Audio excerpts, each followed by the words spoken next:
Many years ago now, I started reviewing the Trails games. I began with the first two Cold Steels, which were the only ones I'd played at the time, since I'd had them on PS3 years prior. After beating the second game, I promptly bought the third, which has sat unopened on my shelf since. You see, I made the mistake, or perhaps the fortuitous decision, depending on your point of view, of going online and reading up a bit about the series. If you do so, you are confronted with the overwhelming opinion that while starting with Cold Steel is all fine and well, for the best experience with this franchise, one ought to go back to the very first Trails game and work through them in order, at least before starting Cold Steel 3 due to the increasing prevalence of characters, events and themes that converge in the later entries.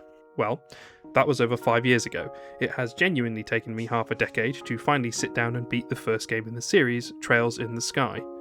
And what a journey it's been, one of constant stop-start gameplay and multiple restarts because, to be frank, while this game is a decent JRPG, it struggles to live up to some of the hype around it. You're listening to the almighty Backlog. I'm Ellie, and today's review is on the Legend of Heroes Trails in the Sky, available at time of writing for Android, iOS, PC, PSP, PS Vita and PS3. This review is based on the PlayStation Portable version. Originally released in June of 2004, developed by Nihon Falcom and published by Xseed Games, it's a JRPG, and How Long to Beat has an average playtime of about 52 hours. You might think that Trails in the Sky, or Trails in the Sky FC, standing for First Chapter as it is sometimes retrospectively known, is the beginning of the franchise, but it's actually not. If you're keeping score, it's the 6th game in the Legend of Heroes franchise, though the popularity of the Trails subseries is so monumental that Falcom basically only focus on it now. There hasn't been a non-Trails release in the series since 1999. So, for all intents and purposes, this is where the Legend of Heroes in its modern form really begins. There's probably going to be an unavoidable amount of comparison here between Trails in the Sky and Trails of Cold Steel, since the latter remains the only other Trails games that I've played, and I'll pre-apologise for any contrasts I do draw, if only because Cold Steel released 9 years later than today's subject, and that makes it a bit unfair. Still, it's my only other point of reference for what is a winding and massive series, so I'll probably need to lean on it a little bit. The appeal of the Trails games comes in part due to its world, which eschews a traditional high fantasy setting for something a little bit more modern. While elements of modern technology aren't unknown in JRPGs, for example, Final Fantasy VII's Midgar was seen 7 years before Trails in the Sky, and that's still one of the more harrowingly realistic depictions of a contemporary city fused with fantasy in the genre, in my opinion. The way that the Trails series integrates it is, I think, quietly compelling. The games take place on the continent of Zemuria, which has recently undergone a orbal revolution, in essence a Magitech equivalent of our own industrial revolution. Cars, airships, computers, industry, guns, all of it is very recognisable to a contemporary audience, while also being just different enough and couched in enough of a fantasy veneer so as to feel otherworldly and exciting. Weapons and armour are increasingly powered by internal Magitech systems, and warriors can even make use of small personal devices called orbments to cast spells in battle. It gives a pleasingly simple contextual reasoning as to why some characters are able to run around wielding melee weapons in an increasingly industrialised world. After all, having access to Magitech balances the scale, so to speak. It's also a series known for having a strong political angle to its stories. Zemuria is home to a number of major nations, including the Kingdom of Liberl and the Erebonian Empire, both recently at war with one another until shortly before the events of this game. Calvard, a republic that styles itself as free and democratic but struggles with its relationship with the ever-expanding Erebonia, and Crossbell, a demilitarised nation-state between superpowers that finds itself at the centre of multiple land disputes. Stories of internal political power struggles and civil disagreements over class and status are not uncommon in the series, and the central initial conflicts in the game's stories typically begin with these kinds of worryingly recognisable troubles, though in my experience they often shed this in the latter stages of the narrative in order to focus on more fantastical issues, including magical secret societies and the influence of ultra-powerful divine or mystical forces. For the very first Trails game, we are in Liberl, and our focus is on Estelle and Joshua Bright. The Brights are the children of one Cassius, a legendary bracer, which is a kind of adventurer for hire that operates out of guilds, which ostensibly transcend country borders. As the game begins, Estelle and Joshua are bracers in training, rising to the rank of official junior bracers as the tutorial comes to an end. Cassius is called away on a mission, so the pair are left in the care of the local Bracer Guild and its lackadaisical leader Scheherazade. The latter tasks them with a journey in order to become full bracers. They need to travel around the entire country of Liberl, registering with each local guild house in the major cities and earning a letter of recommendation from all of them. There's something very pleasing about this as a plot device. It has such a simple structure, but it's no less effective. In a way, it calls to mind a tabletop campaign or an adventuring storybook. The goal is straightforward, and it necessitates the pair visiting and immersing themselves in every aspect of Liberl's culture, from the rural life of their home in Rolent to the highly industrialised factory city of Zeiss.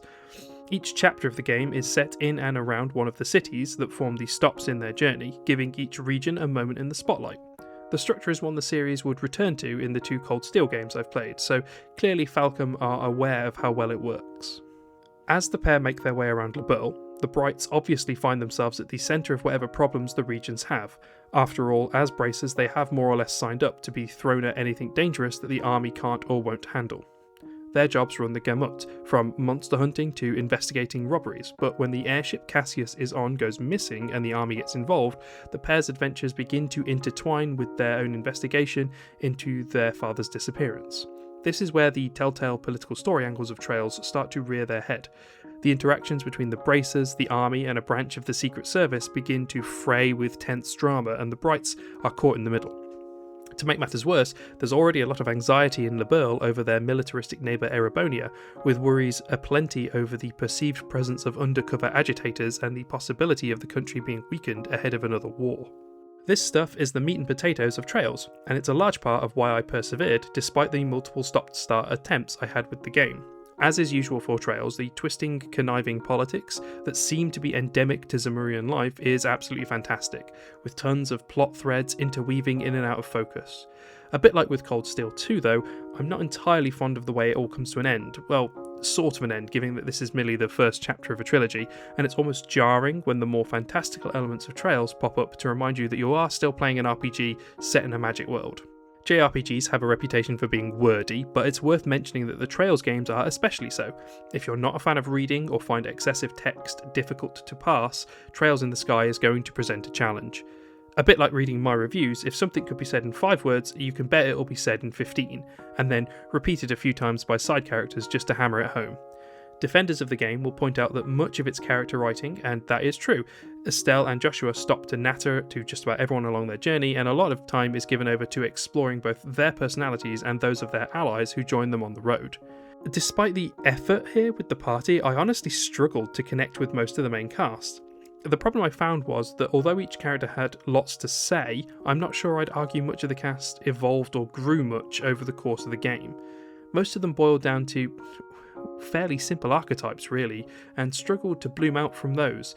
Shera is a lascivious drunk, Olivier is a poetic lech, Agate is a stoic grump, to name but a few. Characters get moments where they show something deeper, but it rarely amounts to any kind of consistent change.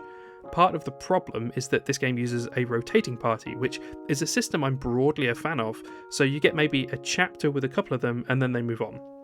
Although it's a long game, that's still not all that much time with each party member, and because the wider plot lines are political and not about personal growth or quests, they don't tend to get a lot of focus to develop. In theory, the exception to that are the Brights. It would be unfair of me to say they don't get some character growth. Estelle, for example, goes from a carefree and headstrong tomboy to a somewhat more level-headed and tactically minded party leader, while Joshua comes out of his shell a bit as Estelle's unrelenting cheeriness wears down his walls. They're definitely the most well-rounded of the cast, but there's still an extent to which they are swept up by the plot and carried along almost passively. That's not entirely a criticism, given that they are forced to react to grand political machinations carried out by distant threats far above them in Liberl's food chain, as it were, so part of the appeal here is the old classic of seeing pluck and resolve carry our heroes forward. As with the Cold Steel games, one of the big draws for me in Trails in the Sky is the battle system. This is particularly nerdy of me, I appreciate, but I do love a good turn-based combat mechanic, and the Trails games routinely have some of my favourites.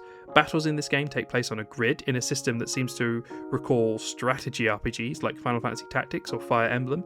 Characters can move a certain amount of squares per turn in order to close the gap between enemies, and attacks all affect varying areas, so manoeuvring the layout of the party in relation to the enemies to maximise damage output becomes a vital tactical option.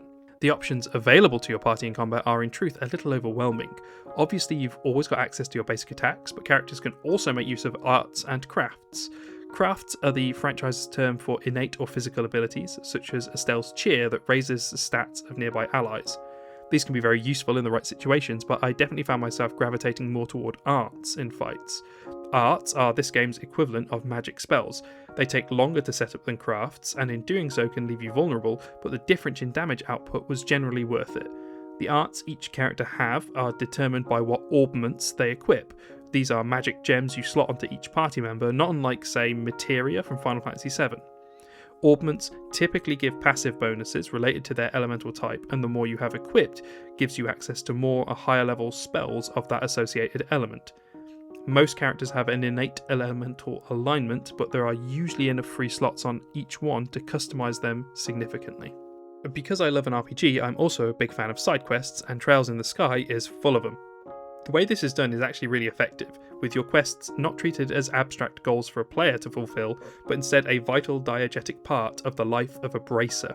You are expected to stop off at each city's guildhouse, and obviously you do that because that's where the plot lives, but it's also where you can pick up a staggering array of requests left by the beleaguered citizens of Liberl, who are looking for bracers to solve their problems.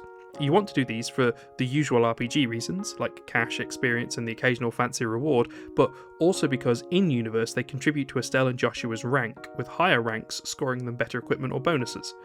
However, keeping up with them necessitates an absolute ton of backtracking. Part of the reason this has such a long average playtime is because trying to make sure you've not missed any of the quests is a wildly time-consuming thing that will send you back and forth across all the areas of each chapter. If you're really invested in these characters, or you're like me and a bit of a completionist at times, it can be very satisfying, but it's also easy to see how some people might find it exhausting. And it's this sense of exhaustion, it's why the game took me several tries over the last few years. In fact, it's not even the only RPG this year to make me feel like that, so look out for that in a few weeks. Like I said up at the top, it's impossible not to compare this to the Cold Steel games because they're my only other point of reference in this now 20-plus-year-old franchise, and those games definitely come out higher in my estimation than this one.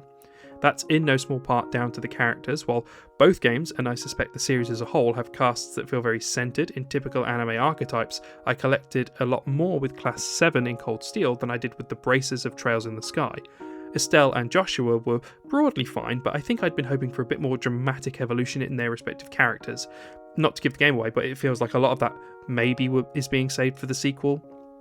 I also intensely dislike their burgeoning relationship that develops over the course of the game. The entire, siblings, but it's okay because one of us is adopted angle for a relationship feels very anime coded, and it's one I find pretty gross, and given Reen and Elisa's awkward interactions in the Cold Steel games, I worry I'm going to be in for an entire series of badly written anime romance.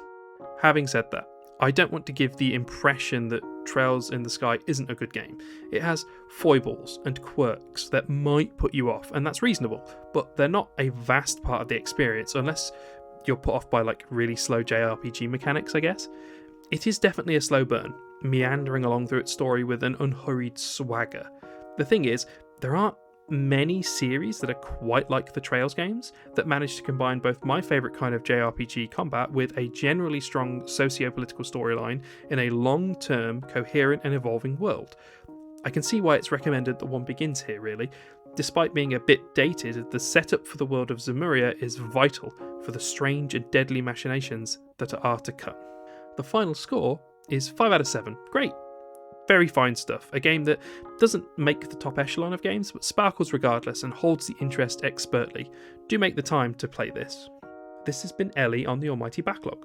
You can support this project by reading the review over on thealmightybacklog.wordpress.com, or by listening to the pod review hosted on RSS and YouTube.